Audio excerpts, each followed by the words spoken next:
Hi, we're overjoyed to have you back to watch our new video.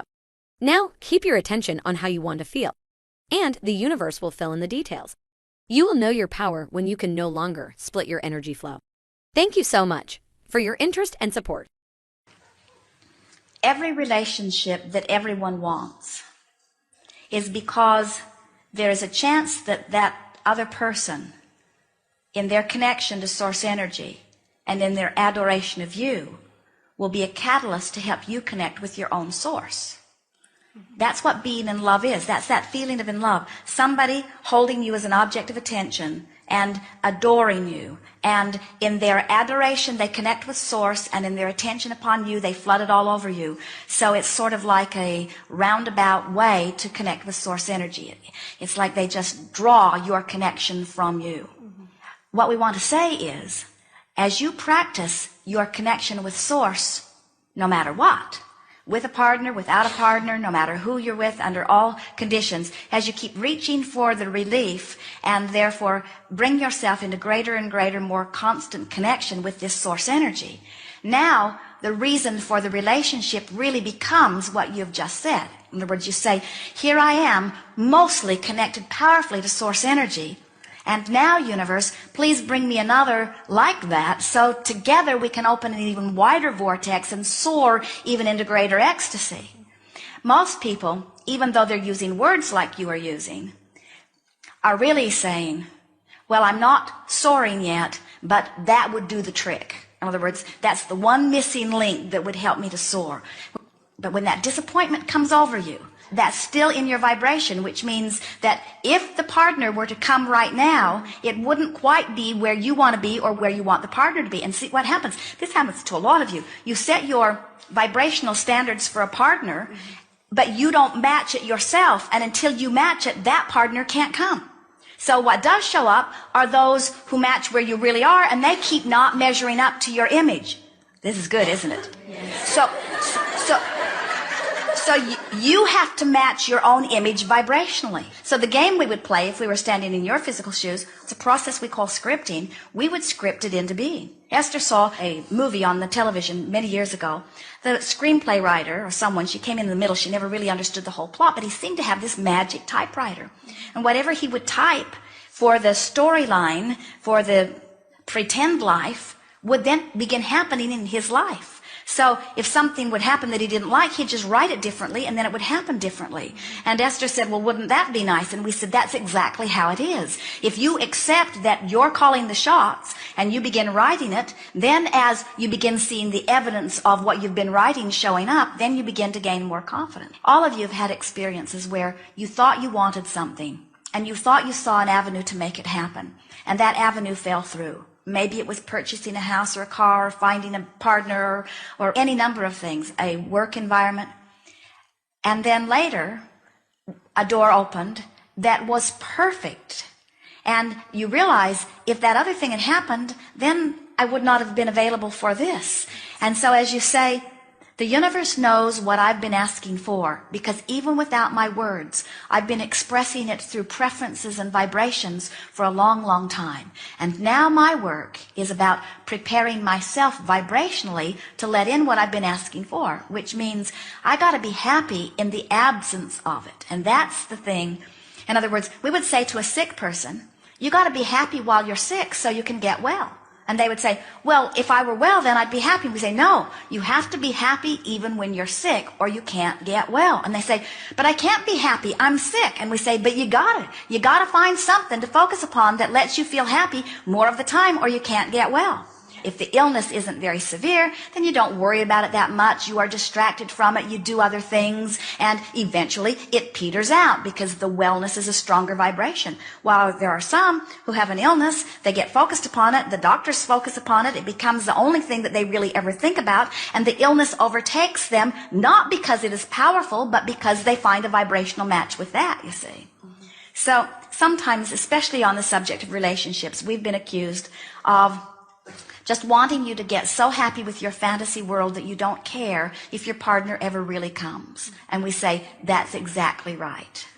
You want to get so happy about life in general, as you said, so many things going well, and so happy with the idea of what's coming, and so comfortable in your knowing that it is coming that you don't feel any sting about it not having been there. And then say to yourself on Valentine's Day or during those holidays when partnerships are amplified, say to yourself, the universe has something very special in mind for me, and I'm willing to wait for this perfect relationship. And on Valentine's Day, go buy yourself whatever you would have liked to have received and put it on the table and write the script. In other words, isn't this sweet? This is a 1,000-pound box of chocolates. All for me. We don't want you to need to rely on the action in order to produce the emotion. And yet, you live in a world where you've already established your trajectories. You live in a world where you are already accustomed. There is already some momentum going. So, did you play that game? Did it resonate with you? Was it something you wanted to do or did? Esther did. She put that $100 in her wallet, and she spent it all day long. All day long. All day long. Now, $100 wouldn't go far enough for her. And so the idea of it is to find a way to feel prosperous.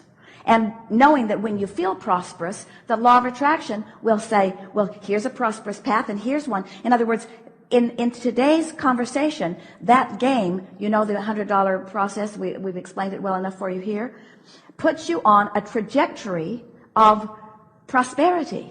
So that prosperity must find you. And the stories that came back to Jerry and Esther from people who began that process of all kinds of things that began happening in people's experiences. And the thing that made it most exciting for them and for us and for Jerry and Esther is that these people who were applying it now had an absolute correlation between the feeling that they had deliberately induced and the universal response to that feeling. You could use that process to work for you, or you could use that process to work against you. But if we can convince you that you're wanting to do anything that you can that makes you feel good because that means it's working for you. So, in the same way, in the absence of a relationship, you have to look for the components of what a relationship would feel like and acknowledge that you've already got something comparable to that $100 bill.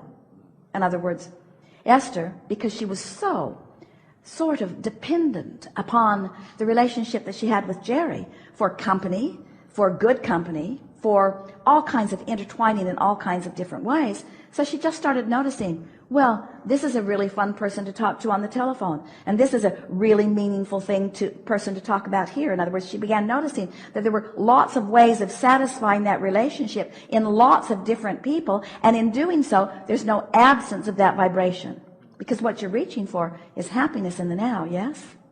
You have to find a way of soothing the void.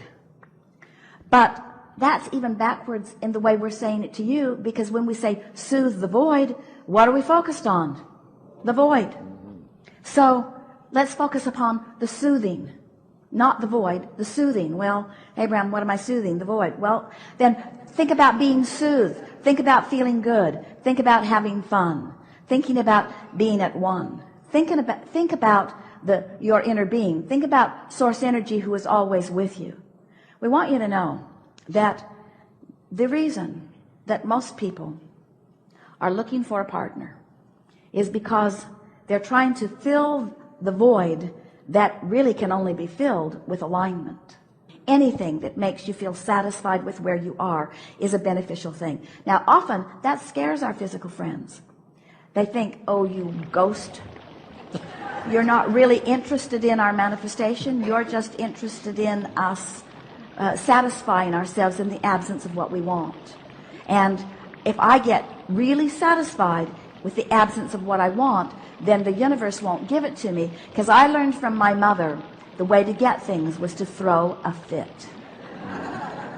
And if I act happy before I get the thing that I know I need to make me happy, then is the universe going to really give up the goods? And we say,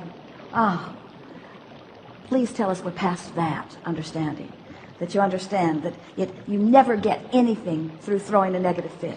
You always get it through soothing your point of attraction. It's the whole point of understanding what your grid is. It's the whole point. And so with this grid conversation, what we're wanting to lead you toward is choosing the disc that you want to be on without needing an excuse to be on it. Thank you for stopping by to watch this video. Make sure to subscribe for the next video.